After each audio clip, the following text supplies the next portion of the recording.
Jack, I think I'm in trouble. What kind of trouble? Should I start the car? Is Melody coming with us? I have a few $1,000s in my savings account. We can get by using that for a while. We'll figure something out after that runs out. Whoa, slow down. It's nothing that serious. It's about Melody. Is she the one in trouble? I'll do everything in my power to help her out. You know, she's like a sister to me. Wouldn't that make her my sister? I appreciate the sentiment, but you should really work on your analogies. Sure, if you say so. So what's going on? I'm not quite sure myself. She's been acting really strange lately. I can't make sense of her actions. She seemed fine to me the last time I came over for dinner. What could have changed in 2 weeks' time? Well, it all started when she bought this weird antique jewelry chest. A jewelry chest? As in a storage box? No, that's the thing. It's not just an ordinary storage box. It's a small jewelry chest that she opens with a key. Okay, and that's really not that strange. But she doesn't keep jewelry in there. Or at least, that's what I'm assuming. None of her jewelry's left its place. You keep track of her jewelry? I see it every morning. She keeps it on her vanity table. There are a few rings, a necklace, and a few pairs of earrings. It's not difficult to notice. Okay, so what if she doesn't keep her jewelry in her jewelry box? You said so yourself, it's an antique. She probably doesn't want to damage it by using it too much. I would completely understand that, but I swear that's not the case.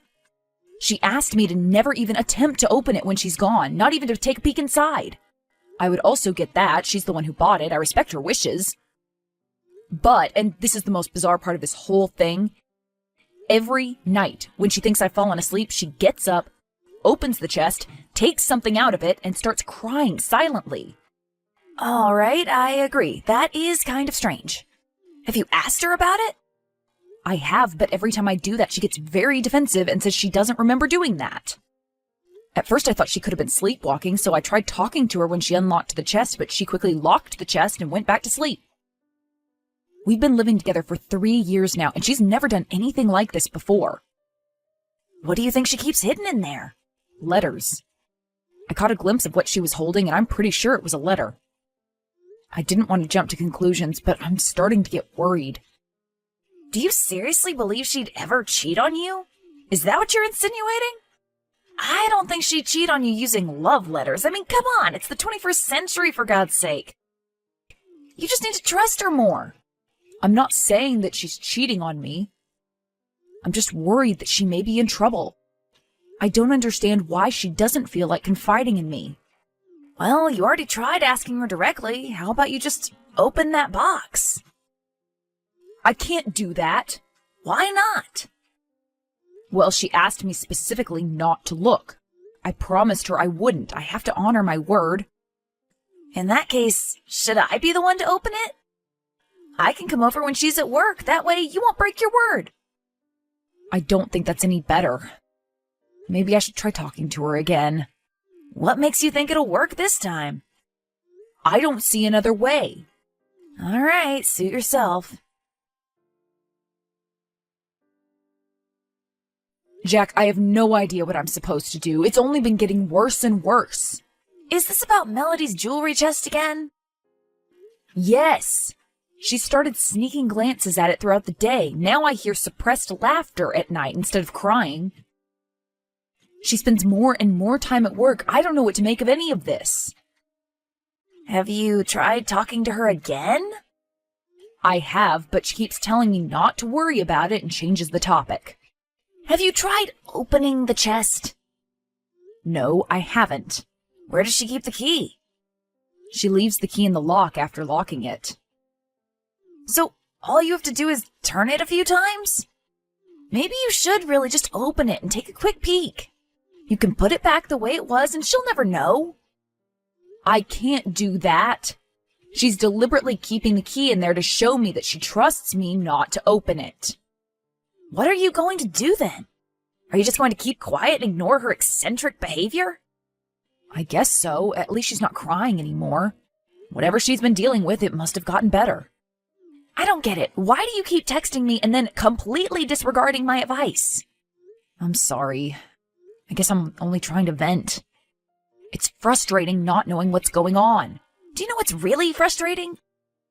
seeing you ignore the obvious solution. Well, I am sorry you feel that way. You should be.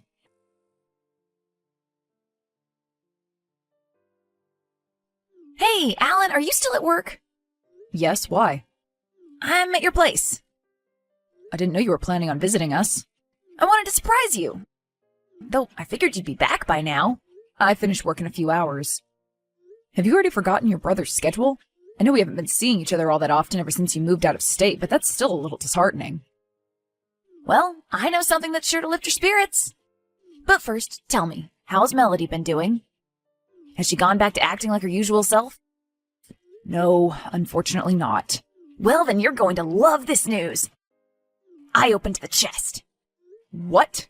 But I asked you not to do that. Why did you go behind my back? I know you're angry. I get it, but hear me out.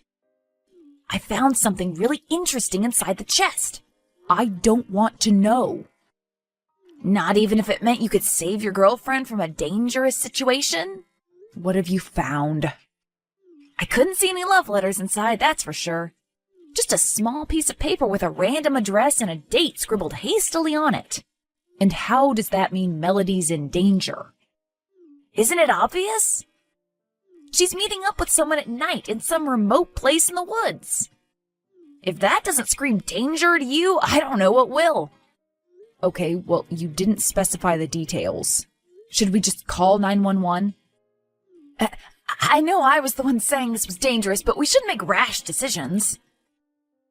For all we know, she could be meeting up with her friends or family members. But now that I know where she's going, I can't help but feel worried. What if she really is in danger?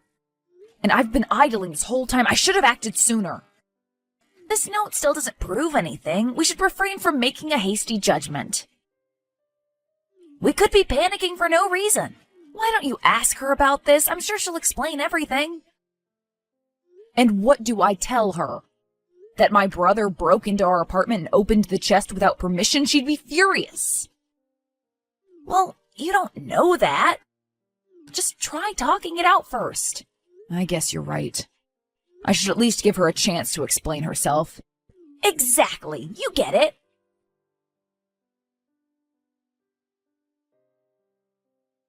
Hey, honey, do you have a moment to talk? Sure, what is it? Is everything all right? Please tell me if anything's been bothering you lately. What could have possibly been bothering me? I'm not sure. I'm just a little worried about you, that's all. Are you sure you're all right? I know we've been having some confusing conversations recently. Yes, I'm certain. What about you? Is everything all right with you? Yes, of course. I've been struggling with a project, but I asked a coworker for help, and now I feel like a huge weight's been lifted off my shoulders. I'm glad you have such helpful coworkers. So am I. He's really been a godsend. Oh, but the thing is, I'll probably have to work late today. You don't mind that, right? I don't. But we were planning on going out for dinner tonight, and you could always take care of extra work tomorrow. I need to do this tonight. I'm so sorry. I feel really awful about this. I'll make it up to you another time. I promise. So you'll be at the office all night? Well, not all night, but most of it, yes. All right. You can still come over during my lunch break if you'd like. I miss you very much. I'd love to do that. Great! I can't wait to see you. Me neither. Until then, take care of yourself, okay? Okay, I'll do that. I love you. Love you too. I think she's really going to meet up with someone. It might just be her coworker, though. Her coworker? Where'd you get that information? She told me herself he's helping her out with her project. At least he's not a complete stranger. I see, but what if that was a lie, too? What if she made that story up?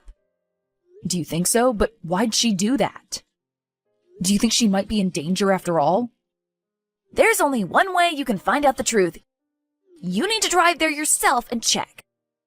You can't seriously expect me to drive there all alone. How am I supposed to fight off potential threats? I don't see why you'd have issues doing that. I mean, Melody's doing it.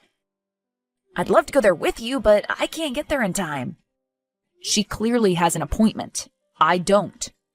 I could be jeopardizing both of our lives by showing up uninvited. Perhaps it's better if I ask her about it after she returns home. I can't believe what I'm hearing. It's not like I'm saying you should jump into action. It could just be a harmless meetup. You can park nearby and see if there's something suspicious going on. If you find the situation dangerous, you can dial 911 and let them handle it. I suppose I could do that. Of course you could. Do it for Melody's sake. All right, I'll do it. But I'm going to be on the phone with you the whole time, just in case. Oh, no, sorry, I can't do that. You know Claire's a light sleeper. It'd be insensitive of me to talk on the phone right next to her, and I can't really leave the apartment at night. Okay, then how about I text you throughout the night? Would that work for you? Sure, texting's fine. I'll get going then. All right. Be careful. Sure. I'm at the address. I can see her car parked outside. She must have gotten here early. What's the place like? I can't really make it out in the dark. I think it's just a small cottage. I don't see Melody anywhere. She might be inside the cottage. Are the lights on inside? No, it's pitch black.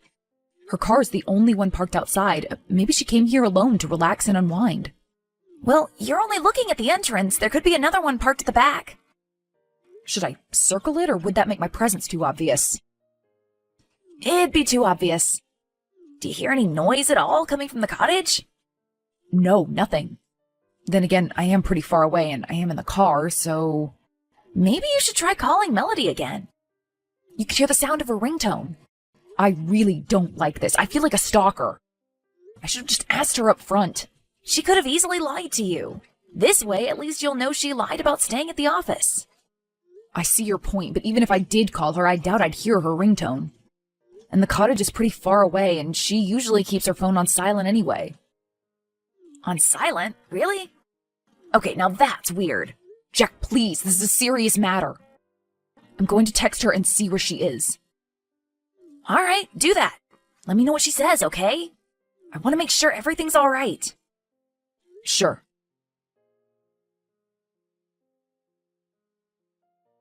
Melody, are you still at the office? No, sorry, I'm not. Could you tell me where you are? I think you already know the answer to that question. I can see your car.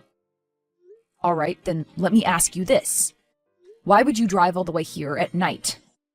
I wanted to visit this cottage. Melody... Jack opened the chest. He saw the note with the address. What's the meaning of all this? What's going on? I've been racking my brain, but I can't seem to understand what makes you act this way. Well, you were supposed to find out a lot sooner. But for some reason, it's been almost a month already. I don't understand what you mean. You really have the patience of a saint, Alan. You were supposed to open that chest in a day or two, max. But you kept stubbornly refusing. You asked me not to open it. I know. I was trying to surprise you. I did everything I could to tempt you to open it, but you never gave in. That's why we had to take drastic measures. We? Jack and I. He's the co-worker who's been helping me out with the project I've been struggling with. He had to take matters into his hands and unlock the chest himself. So this whole time he's been in on this? Yes, I'm sorry. Maybe I should have told you the truth sooner, but then it'd feel like all this was for nothing. I still don't understand why you did this. Were you just trying to play a joke on me? Did it get out of hand? No, of course not. I just wanted to organize a fun, surprise proposal. A what? A proposal! You were supposed to open the chest, find the address, drive here the time specified on the note, and be met with our close friends and family in the beautifully decorated cottage. Then I'd enter and propose. It seemed fun and exciting in theory, but everything went off the rails pretty quickly. I should have just stopped. I am so sorry. So what you're saying is our friends and family members are currently in that cottage? Yes. Wait, let me turn on the lights. Do you see them inside now? I do. I asked them to park by the back entrance. Jack was supposed to keep you busy until we finished setting up. I see. I get it if you're angry. I do. You don't have to come in. You can drive away and break up with me if you'd like. I understand. Nobody's going to blame you. I'll tell everyone it was all my fault. I promise. I can't do that. Right, of course. This was a foolish idea. I should have stopped sooner. I'm so sorry. I'll drive back home and start packing my things. No, Melody, that's not what I meant. I can't drive away and break up with you. I can't do that. I love you. Despite all I've done? I admit this past month's been a lot, but I can see that it was coming from a good place. I appreciate you putting so much time and effort into planning the proposal. Had it gone according to the plan, I'm sure I'd have loved it. Do you really mean that? Of course. Well, then I admire your patience and your insistence on respecting my wishes. I was being far too selfish. I don't even know why I kept going with this. Can you ever forgive me? I'm sure I can do that. I'm just glad that you're not in danger. But I'm guessing you won't be accepting my proposal tonight. I don't think I want the memory of our engagement to be tied to this day. Let's do it another time in the future. I can join you for the party, but that's about all I can do for now. Right, of course, I get it. I'm sorry all your hard work had to go to waste. Oh, please, don't apologize. I just want to forget I ever thought this would be a good idea. I feel awful. It's okay. It could have been worse, right? Well, that's one way of looking at it. What can I say? I am a hopeless optimist. Are you really? Well, yes. Deep down in my heart, I really am. I love that. I love everything about you. I'm so happy you aren't giving up on me. No, of course not. I'm ready to work through these things together. Although, if we're going to get married, we definitely need to work on improving our communication skills. Of course. I promise. No more secrets and no more surprises. Well, maybe a bit more surprises. As you wish. I'll do everything in my power to make up for this. I'll start with this. Are you holding a gift? I can't quite see from here. Well, then you should come over here. We can at least enjoy the food and drinks together. I'll give you your engagement gift despite the fact that you rejected my proposal. All right, thank you. I'll be right there. We had a great time with our friends and family. Nobody even mentioned an engagement. Melody acknowledged her mistakes, and we both worked very hard to mend our relationship. We made sure to communicate our thoughts and feelings clearly, and we strictly forbade surprises that take more than a day to take effect. I also had a chat with my brother. He apologized profusely. 3 years after that day, Melody and I got engaged for real. This time, the proposal was much more down to earth and much less exciting. Everything was perfect.